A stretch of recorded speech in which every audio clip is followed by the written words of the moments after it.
ফিরে এলাম বিরতির পর। এবার যে খবরে নজর রাখবো, মুখ্য সচিবকে হুঁশিয়ারি, আদালতের নিয়োগ দুর্নীতি মামলায় গ্রেফতার আধিকারিকদের বিচার শুরু নিয়ে অবস্থান জানানোর শেষ সুযোগ মুখ্য সচিবকে। 2রা মের মধ্যে অবস্থান জানাতে নির্দেশ দিয়েছেন বিচারপতি এই নিয়ে চতুর্থবার সুযোগ দিলেন মুখ্য সচিবকে। অবস্থান না জানালে অবমাননার রুল জারির হুঁশিয়ারও তাকে দেওয়া হয়েছে।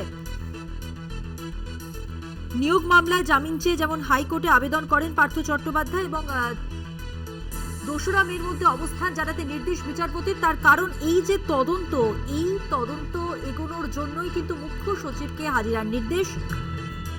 নিজের অবস্থান জানানোর জন্য তাকে চতুর্থবার সময় দেওয়া হলো। যদি আদালতের বেঁধে দেওয়ার সময়ের মধ্যে মুখ্য সচিব পদক্ষেপ না করেন তবে তার বিরুদ্ধে আদালত অবমাননার রুল জারি করা হবে বলে মঙ্গলবার অর্থাৎ আজ জানান বিচারপতি জয়মাল্য বাগচি এবং বিচারপতি গৌরাঙ্গ কান্তের ডিভিশন বেঞ্চ।